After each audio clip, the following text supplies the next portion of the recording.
Okay, thank you all for joining us. There's been a few hiatus for a few weeks, but it's glad to get back on. And next week, I'll be out of town. I'll be at the Golombek wedding, actually. Golombek, Rabbi Golombek's daughter is getting married in Lakewood, so I'll be there.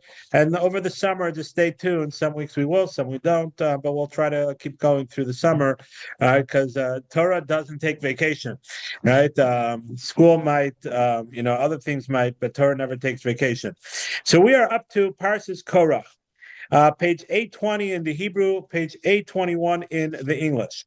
Now, I just want to talk about something for a few minutes, that is not directly into the Torah. It is, of course, within these two parshas, but I want to bring something out. And it's not only here, but it's very clear in these two stories.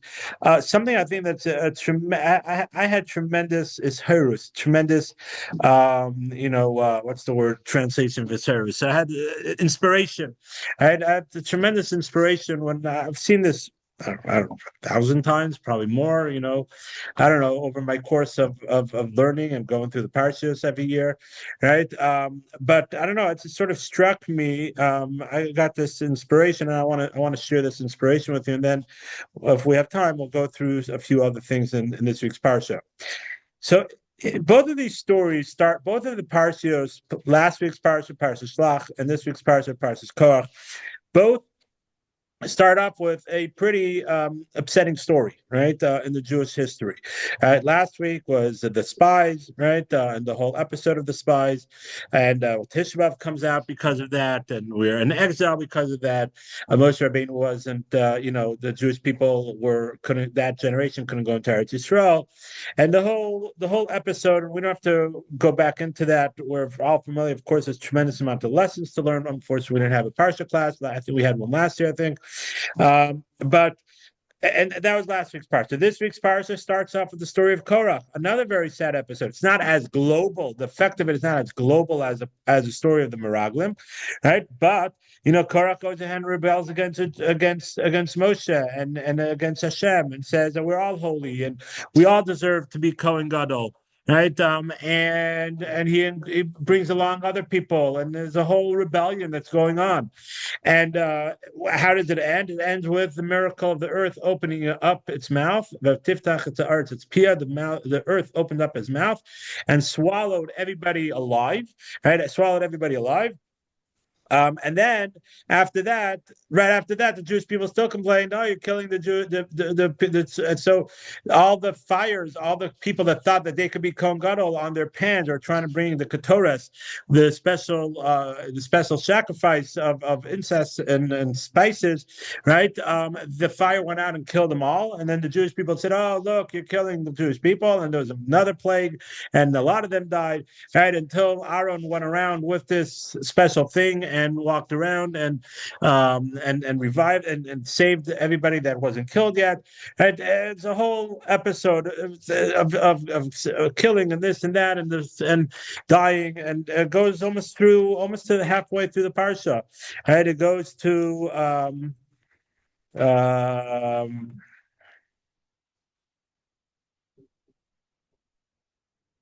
it goes until page 830, right? Till Shishi, right? Till the sixth Aliyah, right?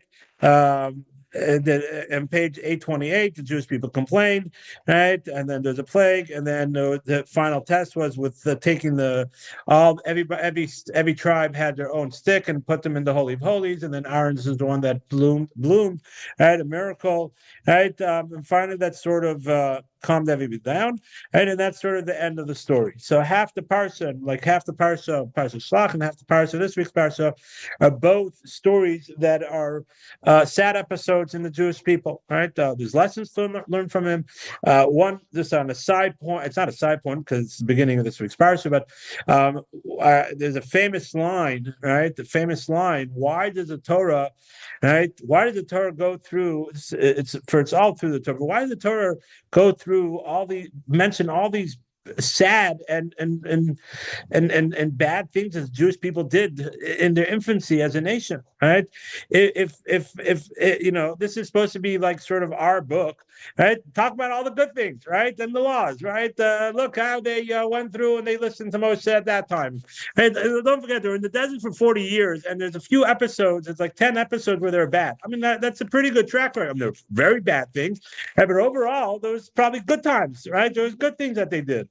Right? The Torah goes ahead and mentions all the bad, not all, but a lot of the bad things and why. Right. So first of all, famous line is that this is one of the biggest proofs that it wasn't created by man, right? Because no man would ever, right, if they're starting a nation and they're writing a book about their history, right, as it's known, history is written by the one that writes it, right? So there's plenty of all the great leaders of America and Europe and Rome, whatever it is. And if you really dig deep, they all had issues, right? Right? Even the George Washington, everybody had some skeletons in the closet, but those are not mentioned. Only about the losers are how bad they were and this and that. And so when a man writes about their history and about their country and about who they are, right? They only write about the good stuff.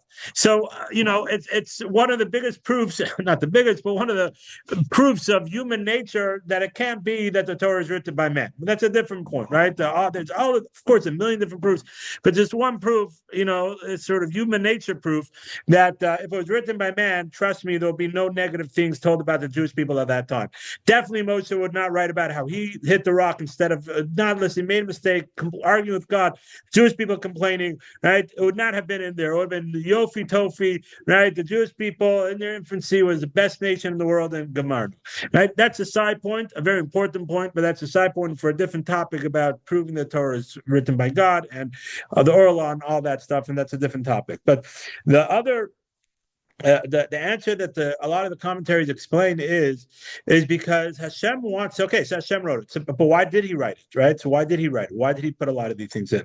Because He wants us to realize even even though they made all these mistakes, the Jewish people still moved on and still became who they were. They still went into the land of Israel, right? And we're still around 3,500 years later, right? And we are still the greatest nation, and we still grow, and that's part of human nature.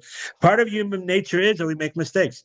Part of human nature is that sometimes it's a global mistake, sometimes it's a city, it's a synagogue, it's an individual, it's a family.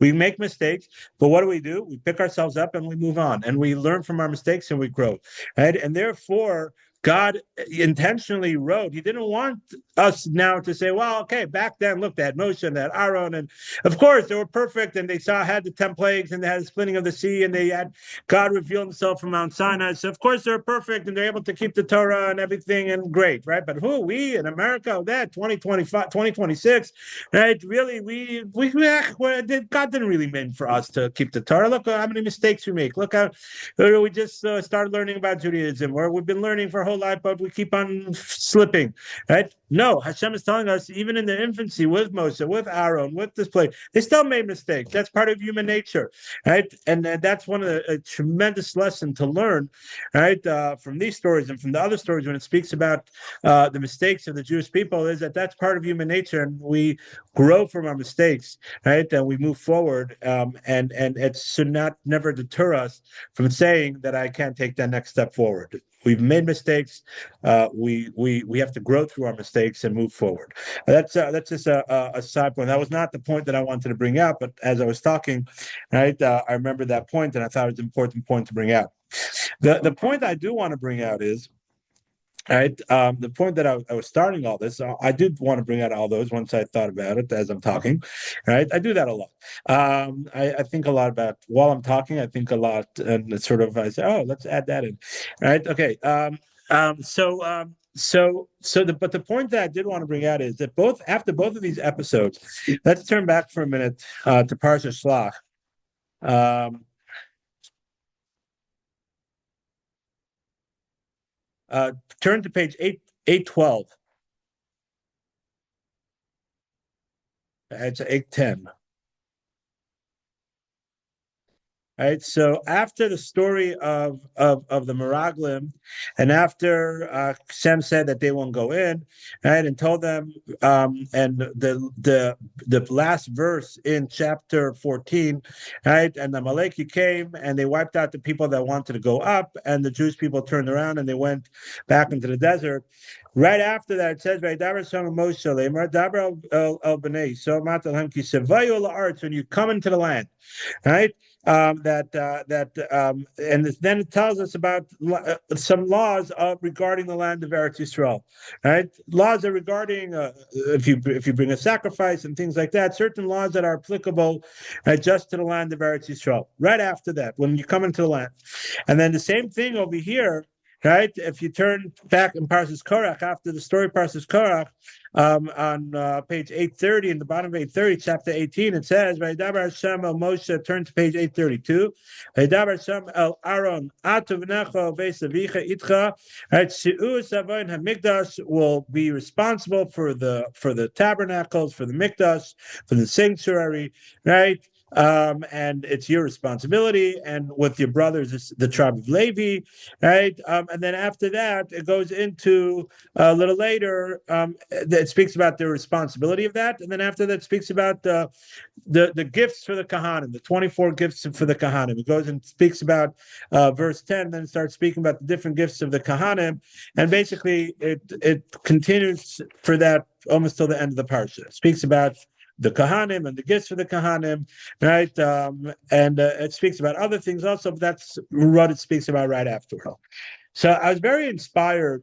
I had this inspiration that it's very interesting. Anything could have been right afterwards, right? But HaKadosh Baruch Hu chose, right, to write in the Torah and sort of to tell the Jewish people right after they were decreed that they're not going to go into Eretz Yisrael, right after the terrible sin, Hashem tells them, "You're right. But come, let's learn about the laws of Eretz Yisrael." But we're never going to be able to go into the laws to Eretz Yisrael. And no. You're not able to, but your children will, and your grandchildren will, and your great-grandchildren will. This is not the end. And it's similar to what we're just saying. Just because you made a mistake, it's not the end.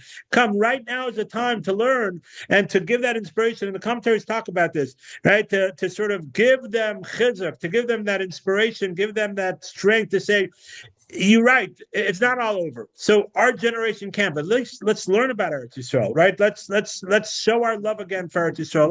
Let's try to reconnect, and more than that, we're going to learn to be able to give over to our children that are going to go into Eretz Yisrael, which are under 20, right? And they will be able to go to Eretz Yisrael, and our grandchildren, our great grandchildren, are all be able to go to Eretz Yisrael, right? Let's learn about the laws of Eretz Yisrael, and the same thing by Parsha Korach in this week's parsha. After the whole fight and the rebellion and Aaron, and feeling like, okay, maybe I know Hashem, yeah, he swallowed Korach and everybody, but the kahuna, sort of seems a little wishy-washy. People are rebelling against it.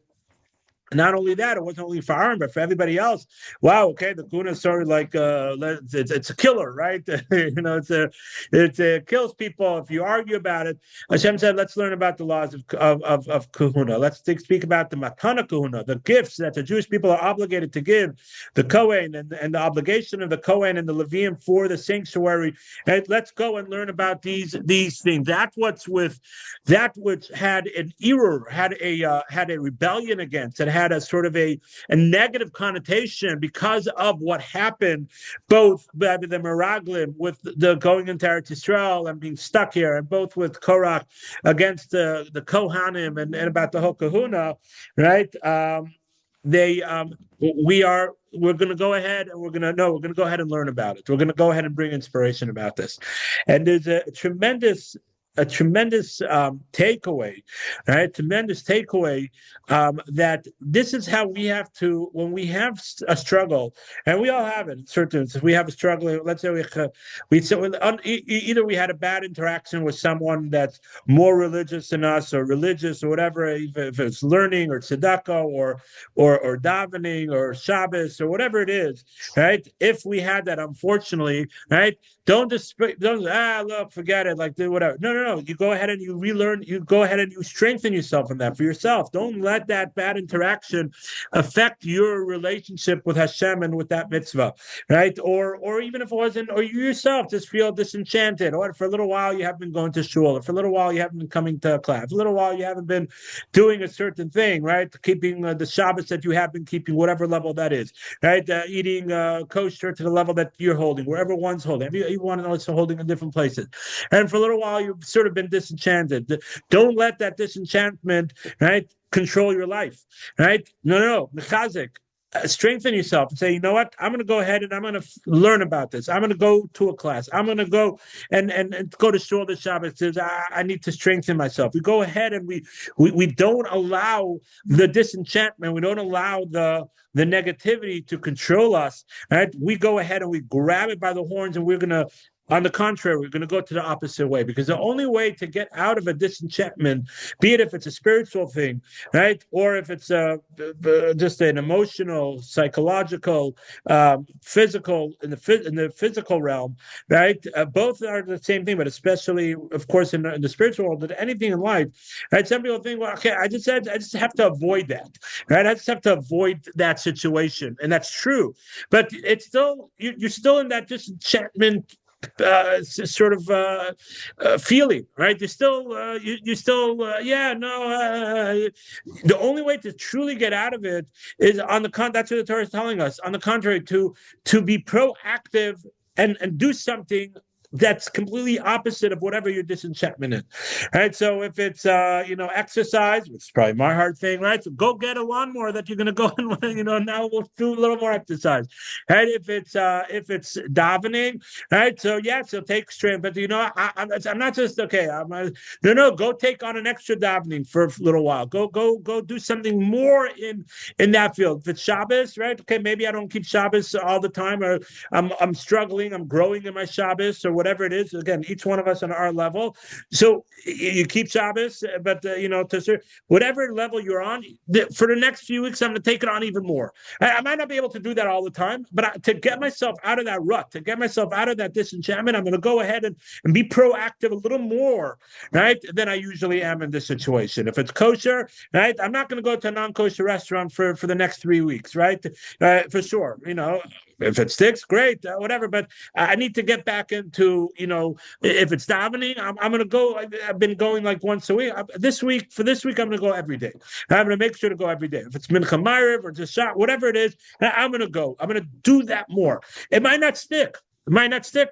Might not be able to hold that level for the whole year, right? But trust me, you're going to get yourself out of that rut, and you're going to be able to start climbing again one level at a time. And where do we find this idea? Now, we find this idea every year. We do this between Rosh Hashanah and Yom Kippur, right? It's brought down the difference between Rosh Hashanah and Yom Kippur. One should take on something special, should take something on extra. Customary not to eat any pastries that were cooked by a non-Jew without Jewish supervision. It's called pas akum. But it's not only that. Anything. Take something else. Take something special. But it's not going to last really the whole year. It's not going to last. No, because you're showing God that I realize that during this time I have to sort of push myself a little more. That's what I want. That's my tshuka. That's my desire. That's what I want to do, right? And that's how I get myself out of this rut. That's how I move myself forward. It's a similar idea, and that's what the Torah is doing over here. Right? That's what Hashem is showing us, that after these two horrific episodes, and the Jewish people, sort of a stain of the Jewish people of what's it called again? The spies and the Korach, right? Right after what is spoken about, the laws of Eretz Yisrael. No, when you go into the land, you will go into the land. Let's talk about this. Let's learn about this. Let's get ourselves out of it. When the laws of Kahuna, let's talk about that, right? And that's what the Torah is telling us, and that's a tremendous lesson, and to myself and to all of us to remember, right? That it's not by saying, okay, I'm going to avoid that situation. Well, we have to be proactive and go the other way around. And so those are just a few things. We'll continue in a minute, but there's a few things that we're learning out of this. Number one, we talked about why Does the general speak about the negativity, right? To remind us that we are humans, right? We make mistakes, and back then there were humans too, right? They made mistakes, maybe on different levels and different things, and there are different. But that's what happens, and we get up and we change, and like we said, now the way to do that is by being proactive. Any questions or comments on this? We're not robots. We're not robots, that's for sure. Okay, so let's go back to the beginning. Um, Give me 1 second.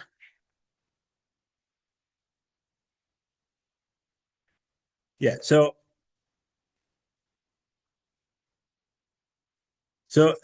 let's just talk about this for a minute. Right? Who was Korach? It says Vayika Korach ben Yitzim and Kahas ben Levi, Bedas and Baviram ben Eliyav, Vaom and Paz ben Reuven. Right, the children of Reuven. Right. So first of all, who was Korach?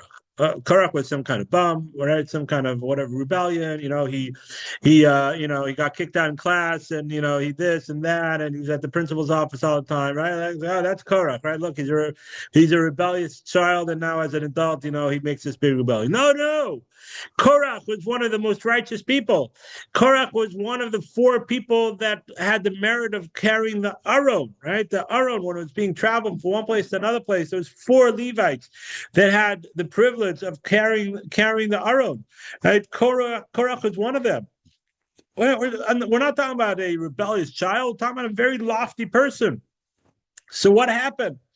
Right? What happened? How did he go from being Nosei Aron to being swallowed up by the earth, right? And for eternity saying, Moshe Emes v'Torah Emes. Moshe is true, right? And his Torah is true, right? Just 1 second.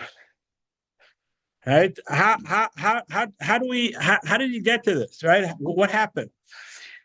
So there's many different ideas, but one of the things that the commentaries speak out is that Korach, right? Korach was a person that was not Ezu Asher Sameach B'Chalko. Korach was a person that did not have the level of who's happy, one who's happy with his lot. Right? He was not like that.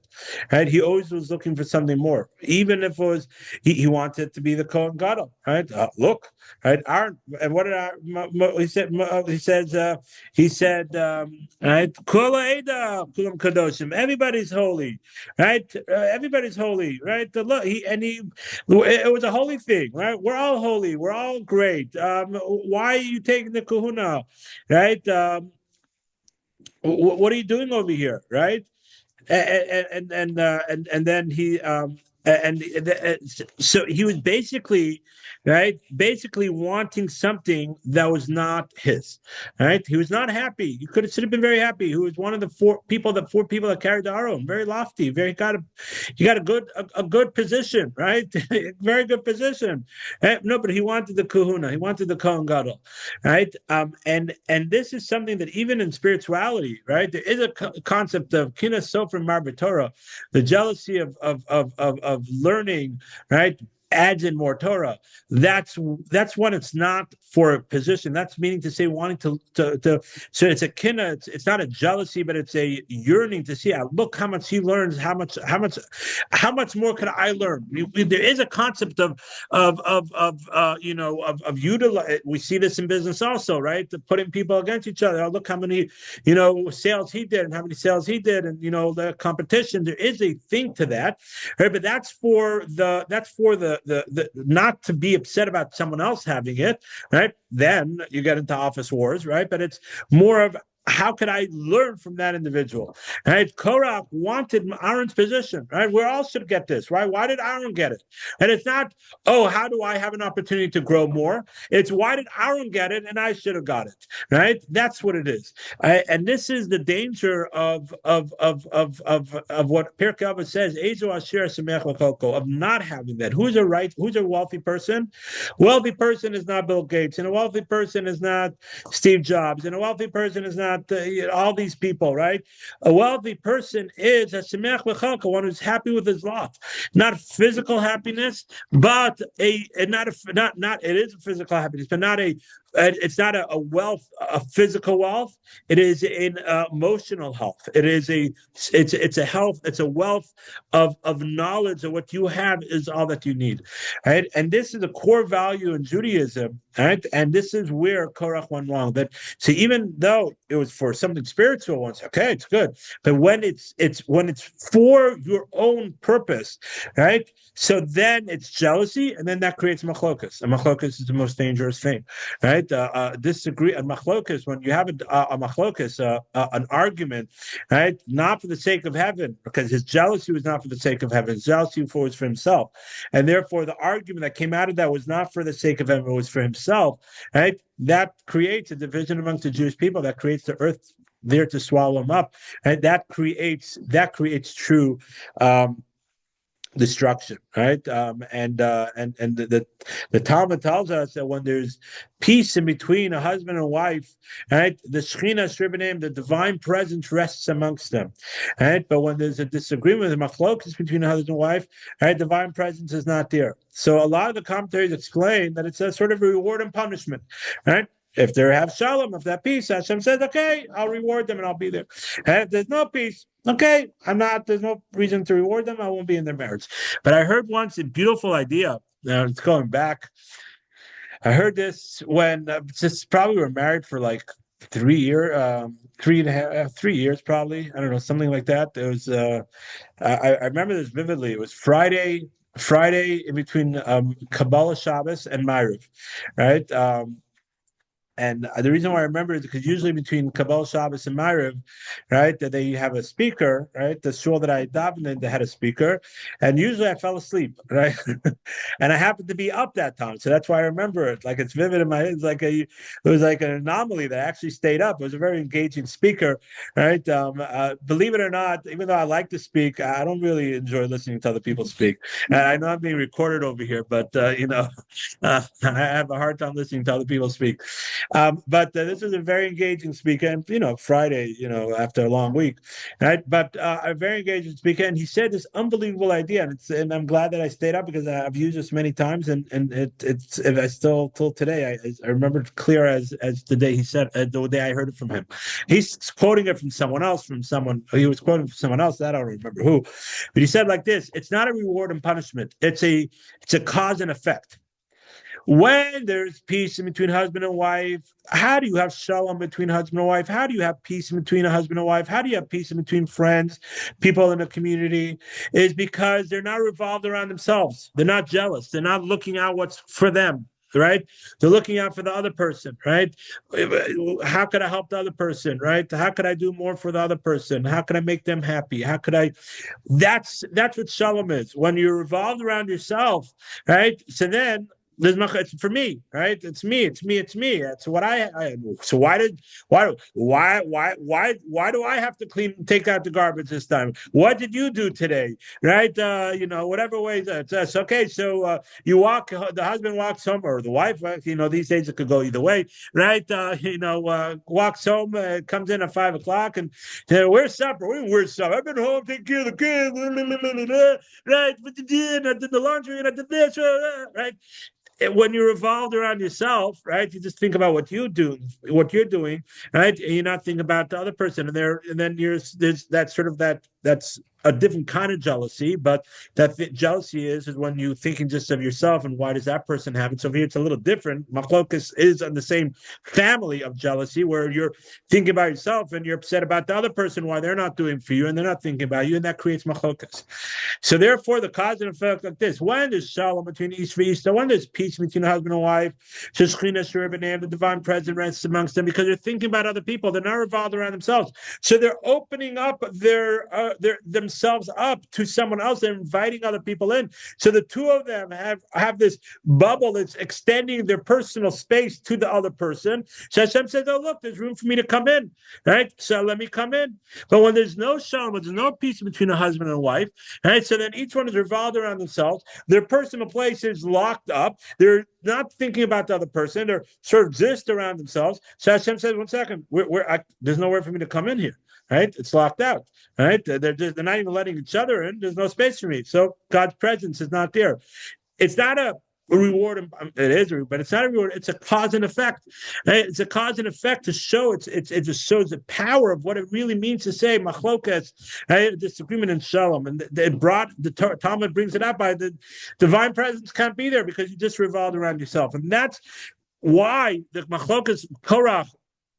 The Talmud, the Pirkei Avos says, right? What's the machlokas Hashem Shemayim? What's the machlokas for the sake of heaven? Hillel and Shammai, the great rabbis of the Mishnah, right? Hillel and Shammai, and of course Rav and Abaya and all those. But Hillel and Shammai, they had tons of machlokas disagreements, but it was the same Shemayim.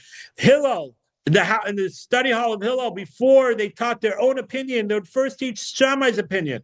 Right? They would first teach Shammai's to show importance to Shammai's opinion, because the first thing you typically hear sort of stays with you, and it takes much harder to uproot that. So they say, first, let's teach Shammai's opinion. This is Shammai's opinion. It's a legitimate opinion, but let me show you why we think it's wrong. Right? And they broke it down and said, okay, this is our opinion. But they respected Shammai. They did it for the sake of heaven, for the sake of Torah. Says Pirkei Avos, what's a machlokas lo l'shem shemayim? What's a machlokas not for the sake of heaven? Korach, what it should have said? Korach and Moshe, right? No, Korach va'adaso, Korach and his dominion, right, and his people. What? They were all on the same side. They were not on the same side. Right? Moshe was the same Shemayim. So Moshe is not part of this machlokas. Right? Moshe is the same Shemayim. Korach and his own people, every one of the people, Dasan Vaviram, the 250 people that came with him, they were all in an argument with each other because they all wanted to be the Kohen Gadol. Right? Yeah, they all had a similar goal against Moshe. They were united against Moshe. Right? But they were all Korach Vadasa. They're all disagreeing with each other. Right? Moshe wasn't even part of this machlokas because Moshe was the same Shemayim.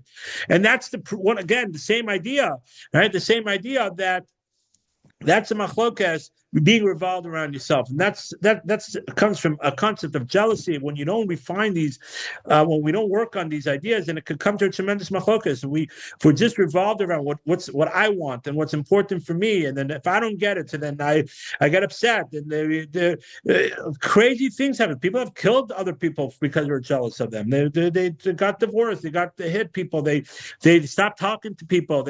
Tremendous crazy things have happened because people don't work on this to think about other people. And that's Korach, such a lofty level, right? That he goes and he's the epitome of Machlokes Hashem Shemayim and stuck in the ground forever, screaming Moshe Emes or Teraso Emes, right? That's the danger, right? That's a true danger of when one is revolved around themselves and not thinking about other people. It brings jealousy, brings focus, and so many other terrible things. And this is one of the most important things to work on, right? Shalom. Right? We find this in David, Shim Shalom, said should give us Shalom. One of the names of Hashem is Shalom, is peace. Right? Shabbos Shalom, right? Shabbos should be peace. Right? Shalom, peace amongst the Jewish people, amongst everybody, all the people in the world, right? Shalom, to be a person of Shalom. The word Shalom means peace, but the word Shalom also means Shalem, Hadavar Shalem, complete, right? Because when you are complete within yourself, when you're healthy within yourself, and you're not jealous about other people, you're happy with what you have. One who's happy is happy with his lot. When you're happy with what you have, you know whatever you have is for your best. It's for what Hashem wants from you, for to be able to do your purpose in life. Then you're able to have shalom with other people because you're able to open yourself up to the people because you're not just looking at yourself. Okay, how could I use whatever I have to help other people? That's shalom, right? And that's why Yaakov said, and I'm going to end with this. My battery on my computer is also dying, right? But we're going to end with this, right? That's why Yaakov and Esau famously back of when Yaakov and Esau were arguing by Parsha Shlach when he sent his 400 men, right? So Yaakov said, "Yeshli kol." Esau said, "Yeshli rab." Right, when they're talking about their possessions, Yaakov said, "Yeshli kol, I have everything that I need," and Esau said, "Yeshli rab, I have a lot." Right? He had a lot. He had tons. Right? But no, he always looked at it as always opportunity to get more. Could always get more. I could have. I could own an island and I could own 3 cars, but I could have more. Right? That's not a person that's happy with his lot. That's an Esau. That's someone that's going to end up having a Korach and Machlokas. That's someone that's not going to give tzedakah. That's someone that's not going to give the 10%. Even if they have enough money, they give more than 10%. Because they always more. I don't have enough, right? I don't have to, I have to work on Shabbos. I need more. I can't buy kosher food because I need more money and it's kosher food's more expensive. It works in all our lives, in every aspect of our lives, right? Yesh li kol, I have what I need. I'm satisfied with my lot. I know whatever Hashem gives me is for the best. It's for me. Doesn't mean to say that we can't go to business and we can't be legit at work and try to get that. Maybe that's what Hashem wants you to have, but you're still satisfied with what you have. Then you bring true shalom to the world, right? Then you're not going to have machlokas. So then you won't be a Korach. You won't be an Esav. Thank you all for joining us today. And I guess